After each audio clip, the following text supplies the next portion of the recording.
നമസ്കാരം, ഞാൻ മനോജ് നെടിയാക്കൽ. റബ്ബർ വില ഓരോ ദിവസവും കുതിച്ച് കയറിക്കൊണ്ടിരിക്കുകയാണ്. ആദ്യം വില ഉയർന്നതിന് ശേഷം ഇടയ്ക്ക് വെച്ച് വില കുറഞ്ഞിട്ട് ഇപ്പോഴാണ് വീണ്ടും വില കുതിച്ച് കയറിയത്. അപ്പോൾ വില കുതിച്ച് കയറാനുള്ള കാരണമാണ് ഇന്ന് ഞാൻ ഈ വീഡിയോയിലൂടെ പറയുന്നത്. ആവശ്യത്തിന് റബ്ബർ കിട്ടാതെ വന്നതോടെ ടയർ കമ്പനികൾ റബ്ബർ വില ഉയർത്തി. കിലോയ്ക്ക് 9 രൂപ വരെയും വില ഉയർത്തി ടയർ കമ്പനികൾ റബ്ബർ വാങ്ങിയതോടെ വില ഈ വർഷത്തെ ഉയർന്ന നിരക്കിലെത്തി.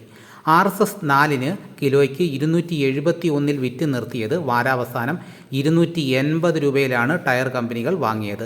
ചെറുകിട ടയർ കമ്പനികൾ RSS 5 കിലോ 10 രൂപ വരെയും വില ഉയർത്തി 276 രൂപയിൽ വാങ്ങി. രാജ്യാന്തര വില ഇടിയുമെന്ന പ്രചരണം നടത്തി വില കുറയ്ക്കാനാണ് ടയർ കമ്പനികൾ ആഴ്ചയുടെ തുടക്കത്തിൽ ശ്രമം നടത്തിയതെങ്കിലും റബ്ബർ വരവ് കുറഞ്ഞതോടെയാണ് വൻകിട ടയർ കമ്പനികൾ വില ഉയർത്തിയത്.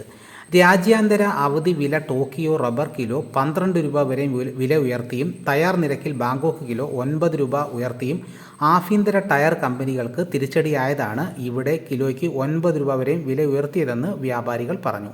വിൽപ്പനയ്ക്ക് കർഷകരിൽ നിന്നും വരവ് കുറഞ്ഞതിനാലും മുൻകൂറായി കർഷകരിൽ നിന്നും ഇടനിലക്കാർ വാങ്ങിയത് വിൽക്കാതെ പിടിച്ചു വെച്ചിരിക്കുന്നതിനാലും വരും ദിവസങ്ങളിൽ രാജ്യാന്തര വില കയറിയാൽ ആഭ്യന്തര വില 280 കടക്കുമെന്നാണ് വ്യാപാരികൾ പറയുന്നത്. കനത്ത മഴ മൂലം ഷീറ്റ് ഉണക്കാൻ പറ്റാത്ത അവസ്ഥയിലാണെന്ന് കർഷകർ പറയുന്നുണ്ട്. കഴിഞ്ഞ 2 ആഴ്ചയ്ക്കിടെ റബ്ബറിന് കിലോയ്ക്ക് 21 രൂപയാണ് വില കൂടിയത്. രാജ്യാന്തര വില ചൈന അവധി വില കിലോയ്ക്ക് 236 രൂപ, ടോക്കിയോ 256 രൂപ, തയ്യാർ ബാങ്കോക്ക് 287 രൂപ. അപ്പോൾ വില വീണ്ടും ഉയരാനുണ്ടായ കാരണമാണ് ഞാനിപ്പോൾ പറഞ്ഞത്.